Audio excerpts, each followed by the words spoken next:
privada de santos, de beatos. Y claro, esto sí lo digo bien, el magisterio de la Iglesia, esas cosas las deja a discernimiento de los fieles, en el mejor de los casos. Entonces, bueno, eso está ahí para todo el mundo y no he querido entrar ahí. Lo quería hacer más bien de arriba abajo. Y voy a empezar por el catecismo. El catecismo dice, ¿qué es el purgatorio? En su número 10. El purgatorio es el estado en el que los que mueren en amistad con Dios, pero aunque están seguros de su salvación eterna, necesitan aún de purificación para entrar en la eterna bienaventuranza. ¿Cómo podemos ayudar en la purificación de las almas del purgatorio? En su número 211. En virtud de la comunión de los santos, los fieles que peregrinan aún en la tierra pueden ayudar a las almas del purgatorio ofreciendo por ellas oraciones de sufragio. En particular, el sacrificio de la Eucaristía, pero también limosna, indulgencia y obras de penitencia. ¿Qué es el juicio particular? Dice el Catecismo en el 208. Es el juicio de retribución inmediata que en el momento de la muerte cada uno recibe de Dios en su alma inmortal, en relación con su fe y sus obras.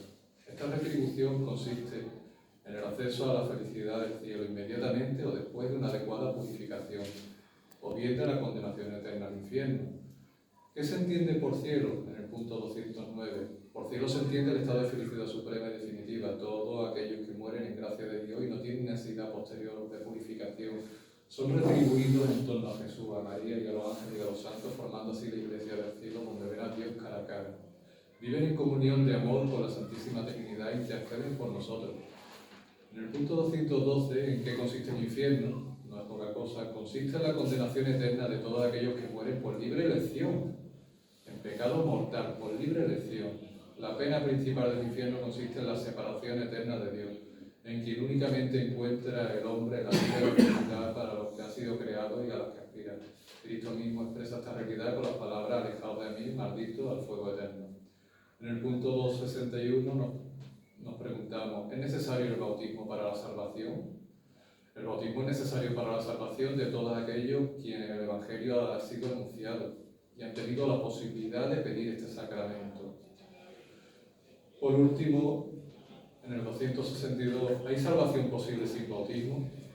Puesto que Cristo ha muerto para la salvación de todos, pueden salvarse también sin el bautismo todos aquellos que mueren a causa de la fe. Bautismo de sangre, los catecúmenos, y todos aquellos bajo el impulso de la gracia sin conocer a Cristo y a la Iglesia, buscan sinceramente a Dios y se esfuerzan por cumplir la voluntad. Bautismo de deseo.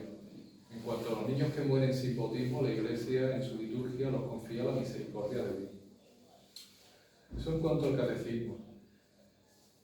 Yo he encontrado alguna frase que no lo voy a leer todo, voy a leer esquejes, ¿vale? Porque si no estaríamos aquí esta mañana, de lo que me han parecido los grandes grupos que nos podríamos preguntar. ¿Hay un juicio? Pues en Mateo 12 habla que de toda palabra ociosa darán cuenta a los hombres. En Mateo 22 hay una frase que dicen algunos santos, que me ha parecido una parábola parecida. El rey vio a quienes no tenían traje de boda. ¿Cómo han entrado aquí sin traje de boda? Echarlo a las tinieblas de fuera. Lo estoy recortando. ¿Vale? Luego os voy a pasar si queréis el texto entero.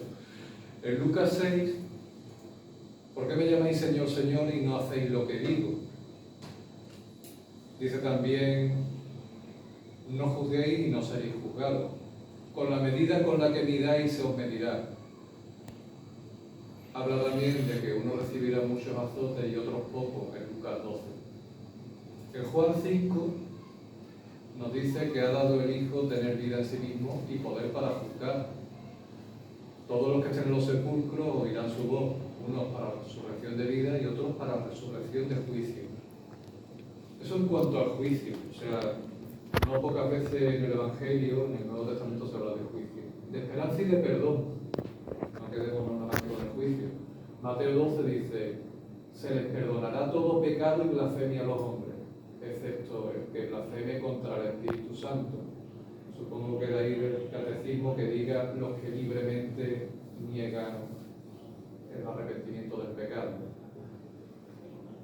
En Mateo 19 dice, ¿quién se podrá salvar entonces? Era lo del rico. Y Jesús los consuela diciendo, para los hombres es imposible, pero para Dios es todo es posible. Habla de la misericordia de Dios, me parece entender. En Marcos 16 dice, el que crea y sea bautizado se salvará. En Lucas 20 habla de la resurrección, que seremos como ángeles y que seremos hijos de Dios por ser hijos de la resurrección. En Juan 3, el que no nazca del agua y del Espíritu no puede entrar en el reino de Dios. También dice, todo el que crea tendrá vida eterna por él. Insiste, todo el que crea en él no perezca, sino que tenga vida eterna, el mandato de Dios al Hijo. El que cree en él no es juzgado, el que cree en él no es juzgado. También tenemos que acordarnos que dijo, ¿por qué creéis en mí? Decir Jesús, Jesús, y no hacéis lo que digo, no solo es creer, sino hacer lo que digo. El que cree en el Hijo tiene vida eterna. El que escucha mi palabra y cree en que me ha enviado, tiene vida eterna. Y no incurre en juicio, sino que pasa de la muerte a la vida. En Juan 6 dice, el que venga a mí, no lo echaré fuera. Voluntad del que me ha enviado es que lo resucite el último día. Voluntad de mi Padre, el que vea al Hijo y crea en él, tenga vida eterna y yo lo resucite el último día. Si uno come de este pan, vivirá para siempre. El que come mi carne y bebe mi sangre tiene vida eterna y yo lo resucitaré el último día. Juan 11. Yo soy la resurrección. El que cree en mí, aunque muera, vivirá. Juan 14. En la casa de mi Padre hay muchas mansiones, todos nos vamos a estar al mismo nivel. Nadie va al Padre sino por mí.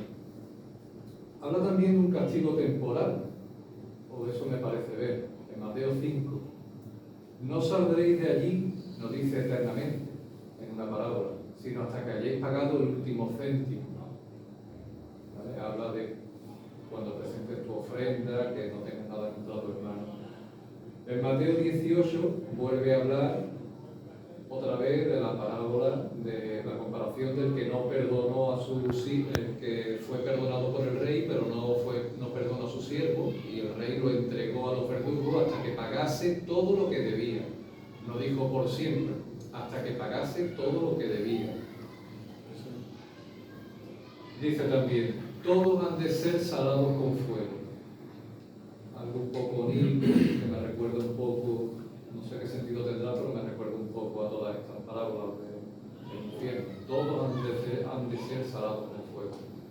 Habla también de una eternidad en Mateo 25. Recibid la herencia del reino preparado por vosotros desde la creación del mundo. Castigo eterno para unos y vida eterna para los justos. Habla de un hades de tormento en Lucas 16, cuando le dice que tú disfrutaste de tus bienes y Lázaro estaba mendigando en tu puerta, ahora tú eres atormentado mientras él es consolado. Con todas estas historias de los santos nos preguntamos, porque hablan de hacer penitencia y sufragio por... Bueno, entonces que yo sufra le viene bien a un alma del purgatorio, ¿de qué sirve mi sufrimiento? Yo me he preguntado mucho sobre eso. Y me vino que el primero que sufrió por nosotros fue Cristo, que no tenía que sufrir por sí mismo, padeció por nosotros. En el Levítico ya se hablaba de unos sacrificios y había un orden de segundo tipo de sacrificio, incluso por los pecados del sacerdote, se incluía, o sea, el sacrificio por el pueblo, por el sacerdote.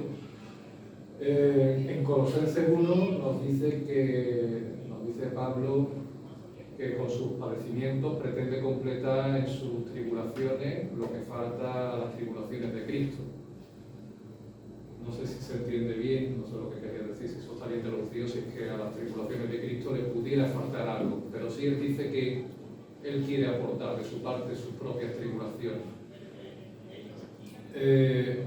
Dice que su sangre se derrama por el perdón de los pecados, o sea, sí, hay una delegación de la penitencia. Yo puedo hacer penitencia por mi hermano y yo puedo hacer penitencia por un difunto, entiendo de aquí. Porque ya Cristo nos enseñó y los apóstoles nos enseñaron que se podía padecer por los demás. ¿Y cómo vamos de tiempo, padre? ¿Tengo 5 minutos? Sí. 15. Pues entonces, soltado toda la teoría, lo que a todo el mundo le gusta, un cuento. Y yo estoy disfrutando mucho, porque como voy pintando de mucho, Profecía de Santa Brígida de Suecia, que me gusta mucho, y habla mucho, bueno, habla de diversos temas en diversas partes, y hay una parte del libro donde habla de los juicios de la alma. Se centra mucho en los pecados de cierto tipo, habla mucho del clero de su época y eso, pero bueno, hay una que me pareció que podía leer y que os gustaría. Y dice: encontrándose una persona en vigilia y en oración, y sin estar dormida aún, tuvo una visión espiritual. Era como si hubiera visto un palacio inconmensurable en donde se encontraban un sinnúmero de figuras vestidas de blanco y ropa brillante. Parecía que cada uno tenía su propio lugar. En la parte principal del palacio había un trono de juicio, en donde parecía estar sentado el sol. Los rayos que salían del sol eran inconmensurablemente largos, profundos y anchos. Al lado de este trono estaba parada una damisela, con una corona preciosa en su cabeza, y todos los siervos del sol que se sentaban en el trono lo alababan con himnos y cantos. Apareció entonces un etíope con aspecto terrible. Señalo que está hablando en tono onírico. No pensemos que un etíope, porque ahora va a presentar etíope como al demonio. No, es que está hablando en tono onírico. Pensemos que es una alegoría, no es que los etíopes sean demonios. Lo quiero remarcar porque a mí me consternó cuando lo leyó y tuve que reparar que está hablando de una especie de ensoñación. Y luego lo explica. Apareció entonces un etíope de aspecto terrible, mostrándose como lleno de envidia y con furia, como si se quemara. Gritó y dijo: oh justo juez, rinde juicio esta alma por mí y escucha sus obras, poco queda de su vida. Permíteme castigar el cuerpo junto con el alma hasta su separación el uno del otro. Después de haber dicho esto, me pareció ver a alguien parado cerca del trono, a una persona que parecía caballero en armas, puro y sabio en sus palabras y sencillo en su porte, y dijo: oh juez, aquí están las buenas obras que ha hecho este hasta el momento.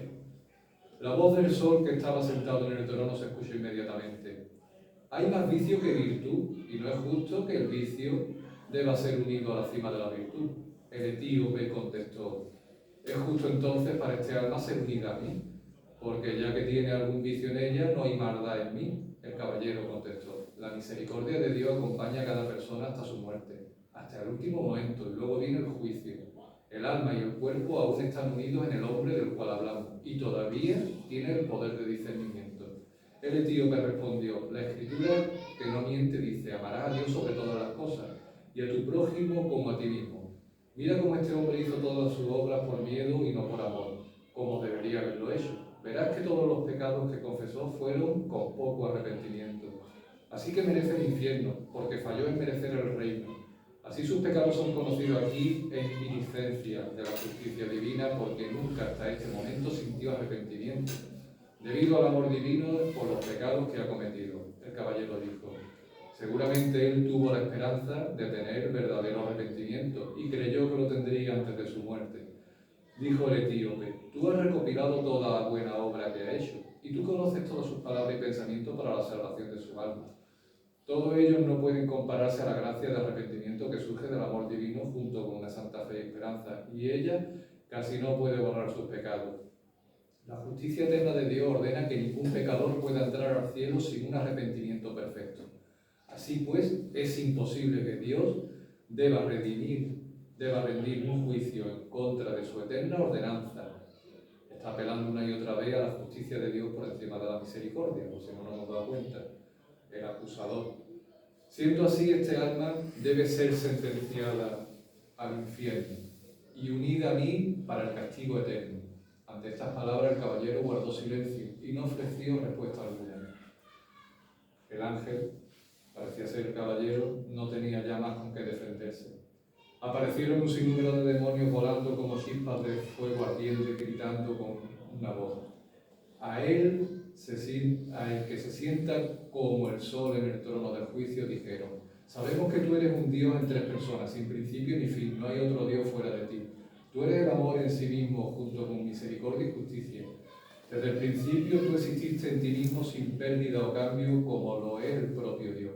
Fuera de ti no hay nada, nada esté fuera de ti tiene gozo.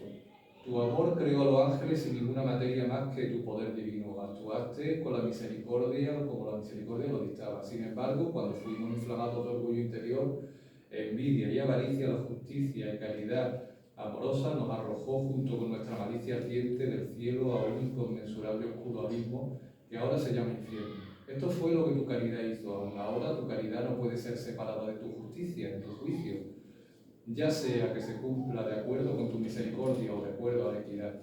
Y todavía iremos más allá. Si aquel a quien tú amas más que a nadie, me refiero a la Virgen sin pecado que la engendró, hubiera pecado mortalmente y hubiera muerto sin un arrepentimiento piadoso, tu amor por la justicia es tal que su alma nunca hubiera alcanzado el cielo, sino que estaría con nosotros en el infierno. Así pues, juez, ¿por qué no sentencias a esta alma a nosotros para que podamos castigarlo de acuerdo a sus obras? Después de esto, se escuchó el sonido de una trompeta, y para aquellos que la escucharon guardaron silencio, y inmediatamente se escuchó una voz que dijo: guarden silencio todos ustedes, ángeles, almas y demonios, y escuchen lo que la Madre de Dios tiene que decir. Entonces la Virgen apareció ante el trono del juez, y se veía debajo de su manto ocultaba grande objeto. Dijo la Virgen: ustedes, enemigos, ustedes atacan la misericordia y aman la justicia, pero sin caridad. A partir de que las buenas obras de esta alma puedan ser deficientes, y por esa razón no debería entrar en el cielo. Pero miren lo que tengo bajo mi manto. Entonces la Virgen abrió los pliegues de su manto por ambos lados. De un lado podía ver una iglesia pequeña con monjes en ella. En el otro lado aparecieron hombres y mujeres amigos de Dios, ambos religiosos y otros, pero todos ellos gritando a una sola voz diciendo: ten misericordia, oh Señor misericordioso. Reinó un gran silencio y dijo la Virgen: la Sagrada Escritura dice que una persona que tiene verdadera fe puede mover las montañas de Dios de un lado a otro. ¿Qué pasa con las voces de aquellos que tienen fe y sirven a Dios con amor ardiente? ¿Qué hacen y qué deberían hacer para lograrlo? ¿Qué harán aquellos amigos de Dios a quienes este hombre, buscando únicamente la recompensa del cielo por sus buenas obras, pidió que rezaran por él para que pudiera salvarse del infierno y alcanzar el cielo? ¿Acaso todas sus lágrimas y oraciones sean capaces de arrebatarlo y alzarlo al cielo para que pueda obtener el amor de Dios y el arrepentimiento antes de su muerte? Además, yo personalmente me uniré con mi súplica a sus oraciones de aquellos santos en el cielo a quien él ha honrado de manera especial. Entonces añadió: oh demonios, por el poder del juez les ordeno pongan atención a lo que en justicia ahora verán. Entonces todos a una voz respondieron: vemos que en el mundo que las lágrimas y el arrepentimiento aplacan la ira de Dios. Así también por tu oración Dios se aplacará y se inclinará hacia la misericordia y la caridad. Entonces se escuchó la voz del sol diciendo: gracias a las oraciones de mi amigo y antes de su muerte, este hombre tendrá un arrepentimiento piadoso para que no vaya al infierno, sino que sea purgado entre aquellos que padecen los mayores tormentos en el purgatorio. Una vez su alma haya sido purgada, recibirá una recompensa en el cielo, en la compañía de aquellos que tuvieron fe y esperanza por mínima caridad en la tierra. Dicho esto, huyeron los demonios. Luego, frente a la esposa, apareció un lugar oscuro y terrible en el que había un horno ardiendo. El fuego quemaba, no con combustible, sino con los demonios y las almas vivientes. Sobre ese horno apareció el alma cuya sentencia se mencionó anteriormente. Sus pies estaban fijos al horno y parados como hombre. El hombre no estaba ni en la parte más alta del horno ni en la más baja, sino al lado. La figura del horno era terrible e impresionante. El fuego parecía empujar hacia arriba a través de la planta de los pies del alma. Así, cuando el agua se empuja a través de tuberías y subía por sobre su cabeza con una presión tan violenta por los poros del alma, eran como las venas corriendo en un fuego abrasador. Su oreja se veía como un fuelle de herrero que continuamente atizaba el cerebro en su aleteo. Sus ojos parecían estar al revés, hundidos hasta el fondo, pegados a la parte de atrás de su cabeza. Su boca estaba abierta, su lengua... Bueno, vamos a hablar de todo eso. Habla de lo terrible que se encontró allí. Después de este tormento se escuchó la voz del alma gritar, de aflicción sin cobertura, llorando con todo su ser. Dijo entonces: ay de mí, primero porque amé a Dios tan poco a cambio de sus grandes virtudes y por la gracia que me había sido dada. Ay de mí, segundo, porque no temí la justicia de Dios como debí temerla. Ay de mí, tercero, porque amé más el placer de mi cuerpo pecador y la carne. Ay de mí, cuarto, por todas mis riquezas mundanas y mi orgullo. Ay de mí, quinto, por haber puesto los ojos en ti. Luis y Joana. Explicación, y la resumo a modo telegráfico. El ángel le explicó que le dejara ver la visión. El palacio era el cielo, la multitud eran los santos y los ángeles. El sol era Cristo, la mujer era la Virgen. El diablo era el etíope, el caballero era un ángel, el horno el infierno. Las almas no todas tienen el mismo castigo. La oscuridad que apareció alrededor del horno se llama limbo. Otro lugar menor es como cuando las personas están enfermas, porque hay varios niveles en el purgatorio, convalecientes y sin fuerza.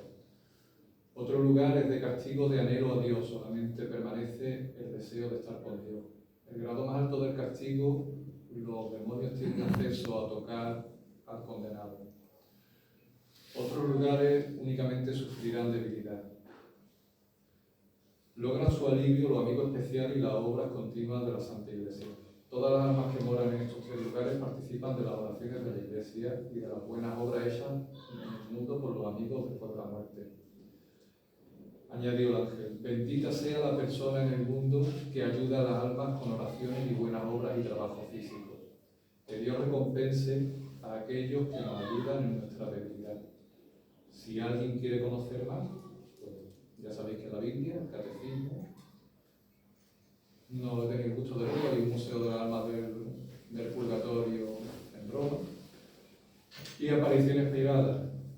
Bueno, hay apariciones marianas desde Fátima que hablan de ello, y los amigos de Dios, por llamarlo de alguna manera. San Juan Bosco tuvo visiones, Ana Catalina Neri, San Juan Vianney, Santo Cura de Ars, Santa Gemma Galvani, Santa Faustina Kowalska, Santa Brígida de Suecia, que acabo de ver un extracto, Santa Catalina de Siena, Santa Francisca Romana, Santa Teresa de Jesús, Margarita, María Alcorque, María Sima, el Padre Pío, Santa Catalina de Génova y otros muchos que seguro que no conozco.